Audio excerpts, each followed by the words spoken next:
आप सभी को अस्सलाम वालेकुम और दोपहर का नमस्कार। एजुकेशन अफेयर्स के इस प्लेटफॉर्म पर मैं आप सभी का हार्दिक अभिनंदन और स्वागत करता हूं। जैसा कि हम लोग काव्य शास्त्र जो कि डॉक्टर भागीरथ मिश्र के द्वारा रचित है, उसी किताब को हम लोग अच्छे से विस्तार पूर्वक समझ रहे थे। आइए उस सीरीज को आगे बढ़ाते हैं और आज हम लोग काव्य कारण को समझेंगे कि काव्य का कारण क्या है और क्या नहीं है। चलिए देखते हैं। काव्य कारण देखेंगे कि काव्य का कारण क्या है। चलिए देखते हैं काव्य का कारण क्या है। इस संबंध में हमें मतभेद देखने को मिलता है कि काव्य का आखिर कारण क्या है। इसमें बहुत सारे जो अलग अलग आचार्य रहे हैं, कवि रहे हैं, अलग अलग अपने मतों को दिया है, जिस कारण से एक ही मत को अ, समझ लेना बहुत ही मुश्किल होता है। तो देखते हैं कि कुछ लोग प्रतिभा को ही काव्य का कारण मानते हैं कि काव्य का आखिर कारण क्या है। तो उसको कुछ लोग उसका प्रतिभा मानते हैं और प्रश्न यह उठता है कि प्रतिभा क्या है। प्रतिभा मनुष्य की एक जन्मजात दैवीय शक्ति है जिससे उसके अंतर्गत जीवन वस्तुओं की रचना की स्फूर्ति जागृत होती है। और इस संबंध में क्या कहा गया है वो भी देख लेंगे। तो आखिर काव्य का क्या कारण है। तो इसमें क्या बताया गया है कि कई लोग क्या मानते हैं कि प्रतिभा ही काव्य का सबसे बड़ा कारण होता है, कि इसी कारण से जो काव्य हमारा बहुत ही सुंदर हो जाता है, आकर्षित हो जाता है, लोग उसे पढ़ते हैं। लेकिन आखिर प्रतिभा का क्या अर्थ है। प्रतिभा का यहाँ पे अर्थ बताया गया है कि जो जन्मजात एक दैवीय शक्ति है जो हमें बाय जीन्स मिलती है, या फिर कह सकते हैं कि जब हम जन्म लेते हैं तो एक शक्ति के द्वारा हमें प्राप्त होती है जो हर किसी में नहीं होती है। और यह एक प्राकृतिक कला या कौशल है जो व्यक्ति के अंदर क्या है पहले से ही मौजूद रहती है कहीं न कहीं। और आखिर इसका काम क्या है कि इसी शक्ति से क्या है कवि मन में नई और अनोखी रचनाएं करता है। किसके द्वारा? इस प्रतिभा के द्वारा। और उसे क्या है काव्य बनाने में उसको इससे प्रेरणा मिलती है, मोटिवेशन मिलता है। और यह उस चिंगारी को हर तरह के कवि को लिखने के लिए क्या करता है? प्रेरित करता है। कौन सा? प्रतिभा। और यहाँ पे इस संबंध में क्या कहा गया है कि बुद्धि बुद्धि अस्तात कालिकी गेया मतिरागाभि गोचरा प्रज्ञा नवनवोन्मेष शालिनी प्रतिभा मता। तो यह क्या बताया गया है यहाँ पे कि यह संस्कृत का एक श्लोक है जो कि भट्ट तौत नामक एक विद्वान है उनके द्वारा दिया गया है। और यह श्लोक क्या है? प्रतिभा की एक प्रतिभा की जो एक परिभाषा है उसको स्पष्ट करने के लिए यहाँ पे दिया हुआ है। और यहाँ पे क्या बताया है कि बुद्धि सत्व सत्कालिका जेया, कि इसका क्या मतलब है कि बुद्धि या समझ को हमेशा समझ के साथ ही जीतना चाहिए। और उसके बाद क्या बताते हैं कि प्रज्ञा यानी, यहाँ पे जो प्रज्ञा है, प्रज्ञा यानी क्या है? विशेष बुद्धि, मेधा यानी मेधा धारण करने की जो शक्ति है। तो यह क्या बताती है कि प्रज्ञा से ज्ञान और विचारों को तेजी से समझा और धारण किया जा सकता है। और इसका क्या मतलब होता है कि प्रज्ञा वही है जिससे नए नए विचार और कल्पनाएं होते हैं। तो प्रज्ञा यहाँ पे क्या बताते हैं? प्रज्ञा क्या है कि वही कि जिससे हमें नए नए विचार और कल्पनाएं मिलते हैं। और सरल शब्दों में बोला जाए तो यह श्लोक क्या बताता है कि प्रतिभा एक खास तरह की बुद्धि है जो हमेशा नई रचनाएं करने की हमको क्या है एक क्षमता रखती है।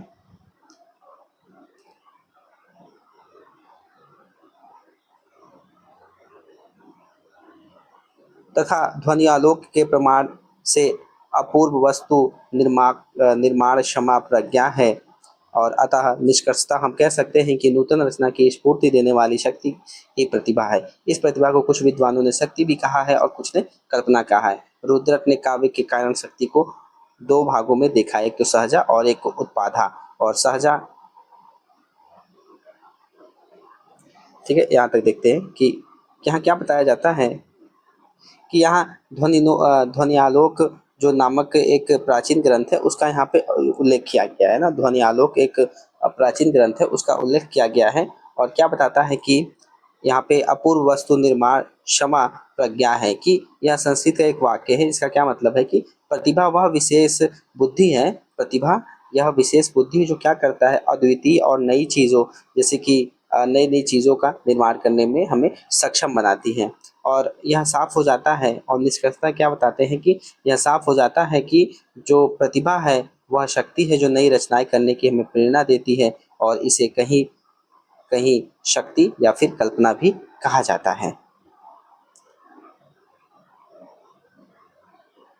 फिर उसके बाद रुद्रट ने काव्य के कारण रूप शक्ति को दो भेदों में देखा है, एक तो सहजा और दूसरा उत्पादा। और सहजा ईश्वर प्रदत्त है और पूर्व संस्कारों द्वारा संचित जन्मजात शक्ति है, और उत्पादा शास्त्र लोक अनुभव अथवा सत्संग से प्राप्त होती है। और यहाँ पे जो रुद्रट आचार्य हैं, आचार्य रुद्रट, उन्होंने काव्य कारण शक्ति के दो भेदों को बताया। यहाँ पे काव्य कारण को दो भागों में उनके दो भेद बताए हैं। एक तो सहजा है। सहजा मतलब क्या होता है? सहजा मतलब एक तरीके से जन्मजात। यह प्रतिभा क्या है? भगवान की देन होती है। कह सकते हैं कि सहजा क्या है? यह ईश्वर की प्रदत्त है, मतलब वह ईश्वर के द्वारा यह दिया रहता है ऐसी प्रतिभा। और यह व्यक्ति क्या है कि जो पिछले जन्मों में अच्छे कर्मों या फिर जिसके पूर्व संस्कारों में, जैसे मतलब कि जो पुराने कुछ पहले के जन्म में कुछ अच्छे कार्यों के कारण उसके साथ क्या हो जाती है? ये पैदा हो जाती है। रुद्रट कहते हैं सहजा। और इसका एक और भेद मानते हैं काव्य कारण की का उत्पादा। उत्पादा मतलब क्या होता है? अर्जित करना। उत्पाद मतलब अर्जित करना, कि यह प्रतिभा क्या है? सीखने के साथ, अनुभव करने और अभ्यास से आती है। और इसे ज्ञान ज्ञान मतलब साधन या और लोक व्यवहार, इसे ज्ञान और लोक व्यवहार हो गया।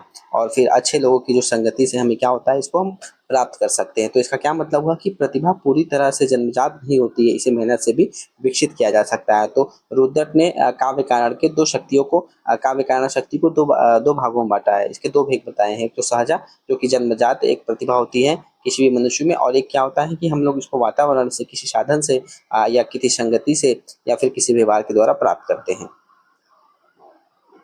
फिर आगे आचार्य दंडी ने भी इसी कुछ आचार्य दंडी ने भी कुछ इसी प्रकार का मत अपने काव्य आदर्श, उनका काव्य आदर्श किताब है आचार्य दंडी का। और उसमें वह क्या बताते हैं कि न विद्यते यद्यपि पूर्ववासना गुणानुबंधी प्रतिभान मद भूतम श्रुतेन यत्नेन च वागुपाशिता ध्रुवम करोत्येव कमप्य नुग्रहम। कि यहाँ पे आचार्य दंडी क्या बताते हैं कि अपने काव्य आदर्श ग्रंथ में, कि इसी तरह का क्या है कुछ विचार वो रखते हैं। और क्या बताते हैं कि अगर किसी व्यक्ति ने यदि किसी व्यक्ति में जो पिछले जन्म में है ना, यदि किसी व्यक्ति में पिछले जन्म में संस्कार से अद्भुत प्रतिभा नहीं भी है, तो भी क्या है, तो भी उसे हम सुनने या अध्ययन या अभ्यास से, वाणी की साधना से हम उसको प्राप्त करनी चाहिए। और इससे निश्चित रूप से उस पर सरस्वती देवी की क्या होती है? कृपा होती है। तो हम सरल भाषा में क्या कह सकते हैं कि जो यहाँ पे दंडी ने परिभाषा दी है, वो क्या कहते हैं कि अगर किसी में प्राकृतिक प्रतिभा नहीं भी है, मान लीजिए कोई प्राकृतिक प्रतिभा नहीं भी है, तो वह लगातार सीखने और अभ्यास करने से क्या है? एक अच्छा कवि बन सकता है। मान लीजिए उसके पास अगर जन्मजात शक्तियों के द्वारा उसको प्राप्त नहीं है कि कविता किस प्रकार से करनी चाहिए, तो वह क्या कर सकता है? लगातार सीखने, एक्सरसाइज मतलब कई सारे अभ्यास के द्वारा, लगातार बार बार सोचने समझने से या लगातार सीखने से उसको कर सकता है। अर्थात पूर्ववर्ती संस्कारों के रूप में अद्भुत प्रतिभा के विद्यमान न होने पर भी यत्न, सत्संग और अध्ययन से वाणी निश्चय ही किसी किसी पर कृपा करती है। ध्यान से देखने पर यह धारणा वैज्ञानिक नहीं सिद्ध होती है। यत्न, सत्संग, श्रवण, अध्ययन आदि से वाणी जिन पर कृपा करती है। तो यहाँ क्या बताते हैं कि ऊपर जो श्लोक है, इसी को यहाँ पे बताया गया है कि मेहनत, सत्संग और अच्छी संगति और अध्ययन के द्वारा सरस्वती की कृपा हम प्राप्त कर सकते हैं, भले ही हम जन्मजात कोई प्रतिभा हो या ना हो। उनके भीतर प्रतिभा का बीज चाहे यह क्षीण हो या ना हो अवश्य विद्यमान रहता है, और व्युत्पत्ति और प्रयत्न से वह अंकुरित हो जाता है। ठीक है, तो यह प्रयास के द्वारा क्या हो जाता है? या हम अगर प्रयत्न करेंगे तो ये कहीं ना कहीं क्या हो जाएगा? यह प्रतिभा हमारे अंदर आ जाएगा। यदि वह बीज प्रबल है तो उसकी चेतना कवि को स्वतः होती है और उसे जगाने के लिए बाह्य उत्पादनों की आवश्यकता नहीं होती है।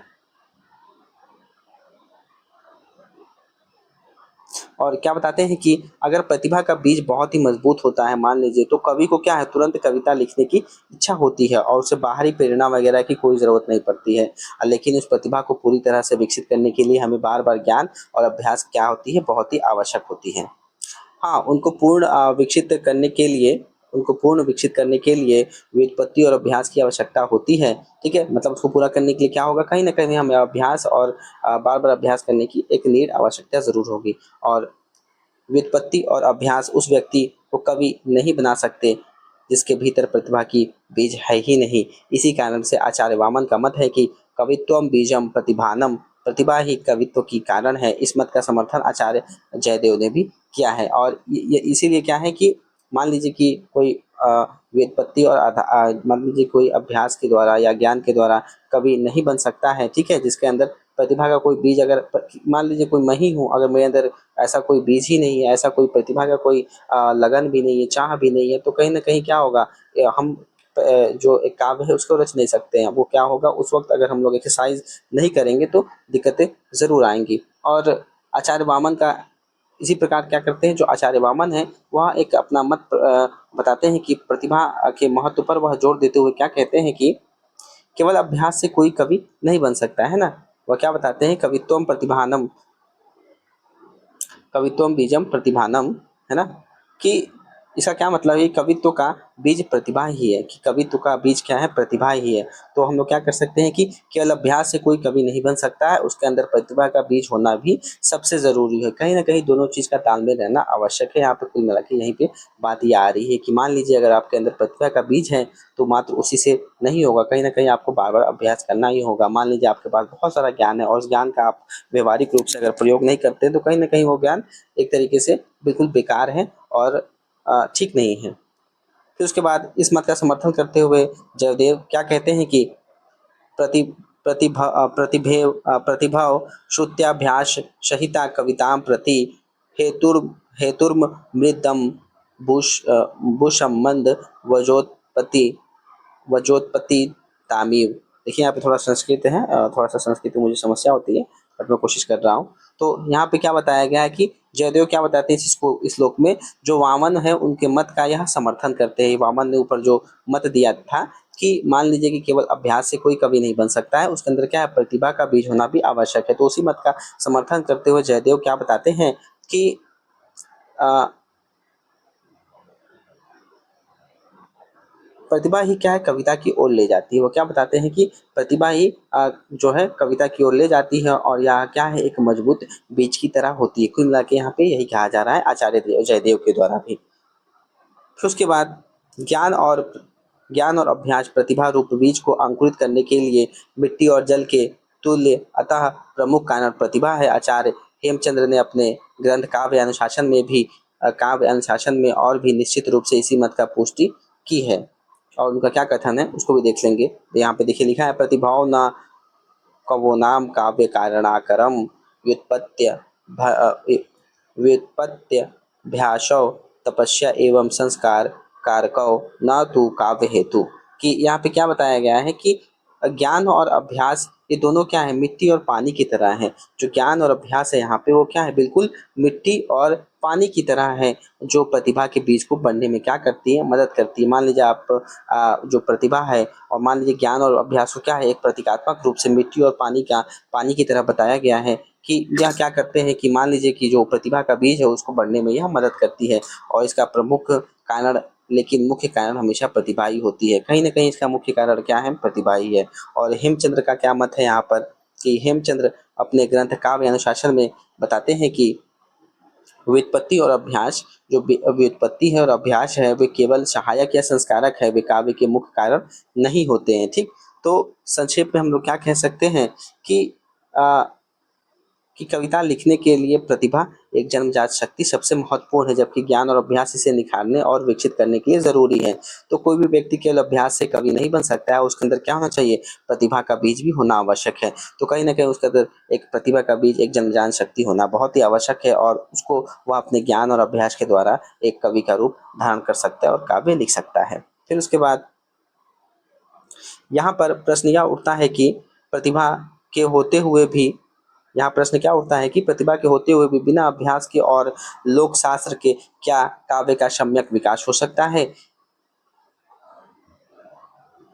यदि नहीं तो प्रतिभा को काव्य के प्रमुख कारण मानते हुए हमें व्युत्पत्ति और अभ्यास को भी कारण क्षेत्र में सम्मिलित करना होगा। तो यहाँ पे क्या बताया जाता है कि प्रश्न यहाँ पे करते हैं भगीरथ मिश्र की, क्या सिर्फ प्रतिभा से ही अच्छा काव्य लिखा जा सकता है, कि क्या एक प्रतिभा ही होना चाहिए जिसके द्वारा मान लीजिए कि मेरे अंदर प्रतिभा है तो मैं अच्छा काव्य लिख सकता हूँ। और वह क्या बताते हैं कि मान लीजिए कि अगर किसी के पास जन्मजात प्रतिभा है, लेकिन उसके अभ्यास और उसने क्या है, मान लीजिए कि मेरे पास जन्मजात एक प्रतिभा है, बट मैंने अभ्यास नहीं किया है और ना ही मुझे कोई लोक व्यवहार या लोक मंगल का कोई ज्ञान है, तो क्या मैं एक श्रेष्ठ कवि बन पाऊँगा? और जवाब में क्या आता है? नहीं। इसलिए क्या है, यह सुझाव देते हैं कि अगर हम काव्य के कारण पर चर्चा कर रहे हैं तो हमें प्रतिभा के साथ-साथ व्युत्पत्ति, ज्ञान और अभ्यास को भी इसके कारण मानना चाहिए। कहीं न कहीं भगत मिश्र क्या बताते हैं कि मान लीजिए आपके पास प्रतिभा है, प्रतिभा के साथ-साथ आपका ज्ञान और अभ्यास की भी शक्ति होना चाहिए, तभी यह क्या है, इसी को यह काव्य का कारण मान रहे हैं। फिर वहाँ पे आचार्य मम्मट ने इस दृष्टिकोण से शक्ति, निपुणता और अभ्यास को काव्य के कारण रूप माना है। दोनों को कारण रूप मानते हुए भी दोनों में मतभेद किया जा सकता है। हम प्रतिभा को निमित्त कारण तथा व्युत्पत्ति और अभ्यास को उपादान कारण मान सकते हैं। तो यहाँ पे आचार्य मम्मट ने अपने विचार को यहाँ पे समझाने का प्रयास किया है कि वह क्या मानते हैं कि जो शक्ति है, वह क्या मानते हैं कि जो शक्ति मतलब प्रतिभा क्या है, यह जन्मजात कला है। फिर निपुणता, यहाँ पे क्या बताते हैं, जो निपुणता है, यहाँ पे जो निपुणता है वह क्या मतलब ज्ञान, विभिन्न विषयों का हमें ज्ञान है होना चाहिए। फिर अभ्यास से क्या मतलब है कि लिखने की लगातार कोशिश। तो यहाँ पे हम लोग इसको दो श्रेणियों में बांट करके समझ सकते हैं। एक तो निमित्त कारण है ना, एक तो निमित्त कारण मतलब कि मुख्य कारण। प्रतिभा को जो निमित्त कारण कहा गया है, जो प्रतिभा है वह क्या है, निमित्त कारण कहा गया है। मतलब कि प्रतिभा को जो निमित्त कारण कहा गया है, एक मुख्य कारण कहा गया है। या काव्य का क्या है, बीज है, और इसके बिना हम कुछ भी करने में क्या है, संभव नहीं है। और सहायक कारण, उपादान कारण, यहाँ पे देखिए उपादान कारण, यहाँ पे जो सहायक कारण है, मतलब सहायक कारण क्या हो जाएगा हमारा, एक तो व्युत्पत्ति और अभ्यास हो जाएगा, ज्ञान और अभ्यास हो जाएगा, तो इसको उपादान कहा गया। और ये उस मिट्टी और पानी के समान है जो उस बीज को बढ़ने में मदद करती है।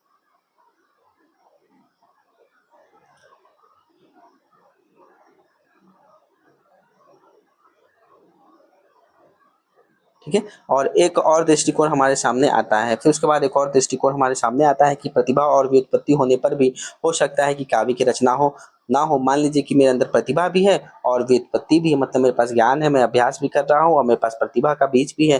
परंतु क्या है, मान लीजिए कि कई बार क्या हो सकता है कि मुझे काव्य या कविता लिखने में उसको उसकी रचना करने में मुझे दिक्कतें आ रही। अतः काव्य की प्रेरणा देने वाली वृत्तियों को भी हम काव्य कारण के क्षेत्र में बहिष्कृत नहीं कर सकते हैं। ये वृत्तियां हैं आत्माभिव्यक्ति, सौंदर्य के प्रति आकर्षण और कौतुक। प्रवृत्तियां प्रवृत्तियां पूर्ण पृष्ठभूमि तैयार करती हैं और प्रथम द्वारा काव्य रचना की प्रेरणा मिलती है। अपनी अनुभूति को प्रकट करने अथवा उसे दूसरों की अनुभूति में परिणत करने की विहलता का जब कवि अनुभव करता है, तभी प्रतिभा काव्य रचना में प्रवृत्त होती है और व्युत्पत्ति और अभ्यास से काव्य का विकास होता है। देखिए यहाँ पे क्या बताया जा रहा है आगे।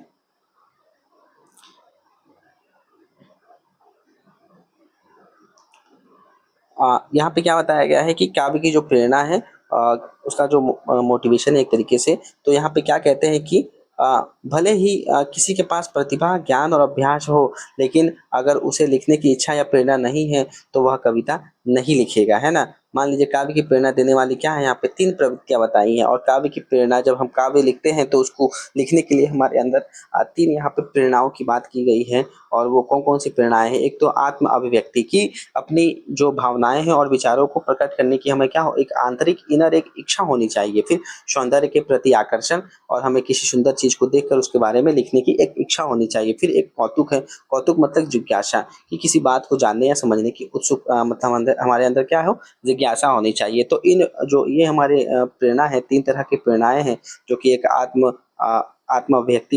आत्म अभिव्यक्ति की बात हुई है, फिर सौंदर्य के प्रति एक आकर्षण की बात हुई है, फिर एक जिज्ञासा की बात हुई है।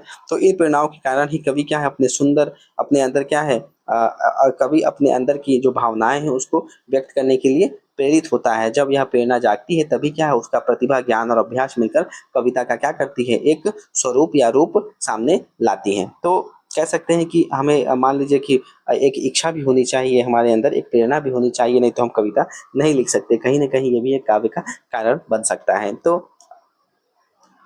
उसके लिए क्या है, तीन तरह की प्रवृत्तियां बताई गई हैं। एक तो आत्माभिव्यक्ति हो, सौंदर्य के प्रति आकर्षण हो, और यहाँ पे कौतुक की बात की। कौतुक मतलब एक जिज्ञासा की बात की गई है। उपर्युक्त समस्त विचारों को सम्मिलित करते हुए हम काव्य कारण का विश्लेषण इस प्रकार कर सकते हैं। काव्य कारण तीन प्रकार के कारण हैं। तो हम लोग इस प्रकार से तीन तरह के कारण मान सकते हैं, एक तो प्रेरक, फिर निमित्त और एक उपादान। प्रेरण कारक जो प्रेरक कारक है कवि की सामाजिक, पारिवारिक या व्यक्तिगत परिस्थितियों तथा उसकी प्राकृतिक है, जिससे उसे काव्य रचना की प्रेरणा प्राप्त होती है, और जिसके अभाव में या तो काव्य रचना बिल्कुल नहीं होती है अथवा होती भी है तो किसी अन्य रूप में होती है। देखिए यहाँ पे क्या बताया गया है कि यहाँ पे समझाने का प्रयास है कि काव्य के हम लोग तीन प्रमुख कारण यहाँ पे बन सकते हैं ना। एक तो प्रेरक है, जो मतलब प्रेरक कारक है ना। प्रेरक कारक का क्या मतलब है कि प्रेरणा। तो यह प्रेरक कारक क्या बताती है, एक सेकंड। ठीक है, प्रेरक कारक यहाँ पे क्या बताती है कि यह वह बाहरी या आंतरिक कारक है जो कवि को लिखने के लिए क्या करती है, प्रेरित करती है। इसमें उसकी सामाजिक स्थिति, व्यक्तिगत भावनाएं और जो स्वभाव है उसका, है ना, सामाजिक हो गया, पारिवारिक हो गया, व्यक्तिगत, या फिर उसकी जो भावनाएं हैं और स्वभाव है इसमें शामिल रहती है, किसमें, प्रेरक कारक में। और इसके बिना कविता या तो लिखी ही नहीं जा सकती है या फिर बहुत ही अलग रूप में लिखी जा सकती है। यह जो प्रेरक कारक है जो एक प्रेरणा है। फिर उसके बाद दूसरा है निमित्त कारक, कि निमित्त कारक कवि की प्रतिभा है। निमित्त कारक यहाँ पे क्या जाता है, निमित्त कारक कवि की प्रतिभा है। यह प्रतिभा कवि की उर्वर कल्पना, सूक्ष्म सौंदर्य अनुभूति, संवेदनशीलता, शब्द और अर्थ तत्व की सूक्ष्मता, परख और सहज स्वतः अभिव्यंजनाशीलता एवं उन्मेष के रूप में देखी जा सकती है। और यहाँ पे दूसरा क्या जाता है, निमित्त कारण। निमित्त मतलब होता है प्रतिभा, है ना। ऊपर प्रेरणा था, अब यह है प्रतिभा। प्रतिभा और विस्तृत व्याख्या इसमें यहाँ पे बताया गया है कि इसमें कई सारे गुण शामिल होते हैं, जैसे कि नई नई कल्पनाएं कर सकने की इसमें क्षमता होनी चाहिए प्रतिभा से, और छोटी छोटी भावनाएं और बारीकियों को महसूस करने की एक क्षमता होनी चाहिए, और सही शब्द का चयन, उसके गहरे अर्थ को समझने की क्षमता भी होनी चाहिए, बिना किसी रुकावट के अपने विचारों को व्यक्त कर पाने की उसके अंदर क्षमता होनी चाहिए। फिर उसके बाद जो तीसरा कारक है यहाँ पे उपादान कारक। फिर यहाँ पे तीसरा कारक कारण जो बताया गया है उपादान कारक कारण, इसमें क्या बताया है कि स्वतः अभिव्यंजनाशीलता एवं उन्मेष के रूप में, सॉरी, यहाँ पे लोक शास्त्र के व्यापक ज्ञान, सत्संग, श्रवण, मनन और अभ्यास के रूप में होते हैं, जो पूर्ववर्ती दोनों कारणों की सहायता पहुंचते हैं और काव्य की रचना में सम्यक विकास के लिए अत्यंत आवश्यक है। इसके बिना काव्य रचना व्यापक महत्व अस्तित्व नहीं प्राप्त कर सकती है।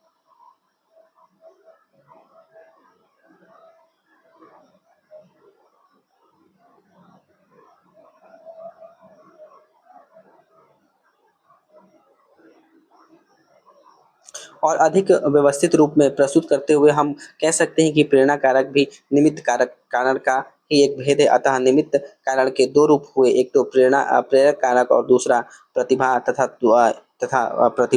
दूसरा उपादान कारक। काव्य कारण के समस्त रूपों का समावेश इनके अंतर्गत हो जाता है। तो यहाँ पे क्या बताया गया है कि जो उपादान कारण है मतलब ज्ञान और अभ्यास, और प्रेरणा जो कारक है और प्रतिभा, दोनों की क्या करता है, या मदद करता है, जिससे कविता का सही विकास हो सकता है। तो अंत में क्या है कि सभी कारणों को दो प्रमुख श्रेणियों में बांटा गया है। ठीक है, अंत में यहाँ पे दो श्रेणियों में बांटा गया है। निमित्त कारण एक तो निमित्त कारण, इसमें प्रेरणा कारक या प्रेरणा और प्रतिभा दोनों आ जाते हैं, और उपादान कारक इसमें ज्ञान, अभ्यास, सत्संग आदि शामिल होते हैं, और ये क्या है, सहायक कारण है जो मुख्य कारणों को विकसित करते हैं। तो कुल मिला के या पाठ में हमें क्या बताया गया है कि एक श्रेष्ठ कविता रचना के लिए प्रेरणा, प्रतिभा और अभ्यास तीनों का शामिल होना बहुत ही आवश्यक होता है।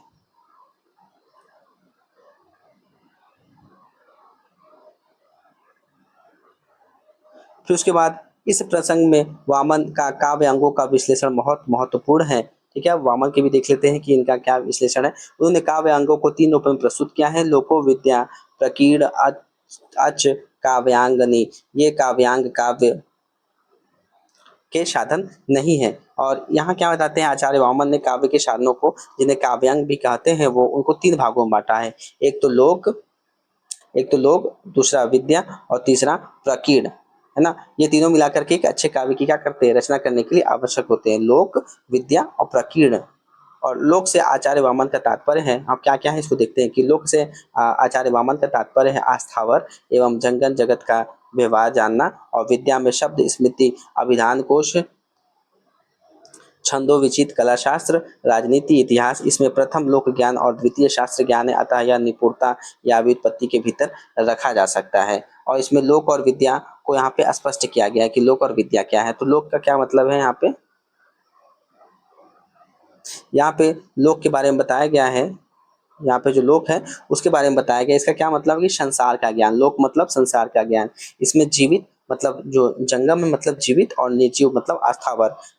अस्थावर मतलब निर्जीव, और जंगम मतलब जो जीवित है। तो सभी चीज़ों का जो व्यवहार और जानकारी इसमें शामिल होता है, और यह लोक ज्ञान कहलाता है। कि इसमें संसार का ज्ञान का क्या मतलब, इसमें जो निर्जीव और सजीव है इन सब का ज्ञान होना आवश्यक है। फिर उसके बाद विद्या के बारे में क्या बताते हैं कि इसका क्या मतलब है कि हमें विद्या का मतलब शास्त्रों का ज्ञान, और शास्त्रों का ज्ञान से क्या मतलब है कि व्याकरण, जिसमें व्याकरण मतलब शब्द हो गया, और याद रखने की शक्ति, ये जिसे हम स्मृति कहते हैं, शब्दकोश हो गया जिसे अभिधान कोश कहते हैं, और छंदों का ज्ञान जिसे छंदोविच्छिद कहते हैं। फिर कलाएं, राजनीति और इतिहास जैसे विषय इसमें शामिल होते हैं। इसे हम लोग क्या कहते हैं, हमें हम लोग इसको क्या कहते हैं, शास्त्र ज्ञान भी कहते हैं। फिर वामन ने प्रकीर्ण को भी प्रकीर्ण में भी सभी प्रकार के कारणों का समावेश है, और प्रकीर्ण को स्पष्ट करते हुए फिर वह क्या बताते हैं, लक्ष्य ज्ञत्वमभियोगो वृद्ध सेवा वेक्षग्रम प्रतिभान मवधा न अच्च प्रकीर्णम। और इनमें लक्ष्य तत्व का तात्पर्य है अन्यों के काव्यों का ज्ञान। यह व्युत्पत्ति है, अभियोग का अर्थ उद्यम या अभ्यास है। वृद्ध सेवा सत्संग है जो प्रेरणा कारक है। अवक्षेणन पद का अवेक्षण पद का विन्यास, यह अभ्यास का ही रूप है। प्रतिभानम प्रतिभा, और अवधानम चित्त की एकाग्रता है जो निमित्त रूप है। इस प्रकार वामन द्वारा गिनाए गए कारण भी उपयुक्त दोनों भेदों को समाविष्ट कर जाते हैं। तो यहाँ पे वामन क्या है बताते हैं कि जो प्रकीर्ण है, जिसका क्या अर्थ होता है, विविध है ना। यह क्या बता रहा है कि जो प्रकीर्ण है, प्रकीर्ण मतलब जो विविध है, विविध का क्या मतलब है इसको हम समझाते हैं, जिसमें कई अलग अलग कारण भी शामिल होते हैं। और वामन के अनुसार प्रकीर्ण में निम्नलिखित चीजें आती हैं। कौन कौन सी चीजें आती हैं, एक तो लक्ष्य ज्ञातम होता है। इसका मतलब क्या है, दूसरे कवियों की रचनाओं को पढ़ना और समझना, यह एक तरह की क्या है, व्युत्पत्ति है। फिर उसके बाद अभियोग आता है। क्या आता है उसके बाद, अभियोग आता है। यहाँ पे देखिए, सबसे पहले लक्ष्य तत्व हो गया। लक्ष्य तत्व मतलब क्या, दूसरों कवियों की रचनाओं को पढ़ना और समझना। फिर अभियोग हो गया, इसका क्या मतलब है कि उद्यम या अभ्यास, या फिर लिखने का जो नियमित अभ्यास है उससे इसका तात्पर्य हो गया। फिर एक वृद्ध सेवा हो गया। वृद्ध सेवा का मतलब क्या, अच्छे और अनुभवी लोगों की जो सेवा या सत्संगति करना या उनके साथ रहना, यह काव्य की प्रेरणा का एक स्रोत हो जाता है। कि हम लोग किसी वृद्ध का सेवक करेंगे या जिनके पास ज्ञान है, तो कहीं ना कहीं उनके सत्संग में रहने से हमें भी क्या है, ज्ञान मिलेगा। फिर एक आता है अवेक्षणम। अवेक्षण का क्या मतलब होता है कि पद विन्यास, और या फिर शब्दों को सही ढंग से व्यवस्थित करना, यह भी क्या अभ्यास का ही एक रूप होता है। फिर एक प्रतिभानम हो गया। प्रतिभानम क्या है, यह प्रतिभा है जो काव्य का मुख्य निमित्त कारण होता है। फिर उसके बाद अवधानम। अवधानम क्या है कि इसका मतलब है ध्यान, या जो चित्त है, चित्त की एकाग्रता है, और यह भी क्या है, निमित्त का कारण है। तो हम क्या कह सकते हैं कि इस प्रकार वामन ने जितने भी कारण बताए हैं, वे सब पहले बताए गए दो प्रमुख भेदों निमित्त और उपादान में शामिल हो जाते हैं। और प्रतिभा और ध्यान मुख्य जो निमित्त का कारण है, जबकि लोक ज्ञान, शास्त्र ज्ञान, अभ्यास और सत्संग सहायक ज्ञान उपादान कारण है। तो कुल मिला के इसमें जो काव्य कारण, उनको दो भागों में बांट करके बताया गया कि इसमें कौन कौन से भाग आ जाएंगे। और ये जब कारणों को हम अच्छे से स्पष्ट कर देंगे, तो कहीं ना कहीं हम लोग काव्य की रचना आसानी से पूर्ण कर सकते हैं। तो अगर देखा जाए तो आसान शब्दों में प्रतिभा कविता का बीज है, जबकि ज्ञान और अभ्यास उस बीज को अंकुरित करने के लिए पानी और मिट्टी के समान होते हैं। तो यह तीनों मिलने के लिए क्या होता है, एक श्रेष्ठ काव्य हो जाता है ना। तो यही क्या है, काव्य कारण को बताया गया है, जिसमें एक तो प्रतिभा हो गया, जन्मजात शक्ति, व्युत्पत्ति हो गया ज्ञान, या और उसके बाद अभ्यास हो गया, सहायक कारण हो गया, जो कि फिर आगे चल करके अलग अलग भागों में फिर बढ़ जाता है। आप लोग का बहुत बहुत धन्यवाद। शायद ये सेशन बहुत ही ठीक ठाक रहा होगा। मुझे कमेंट में ज़रूर बताएं। कोई अगर डाउट है या सजेशन देना चाहते हैं तो ज़रूर बताएं। मेरे चैनल को सब्सक्राइब, लाइक, शेयर जरूर करें। Thank you.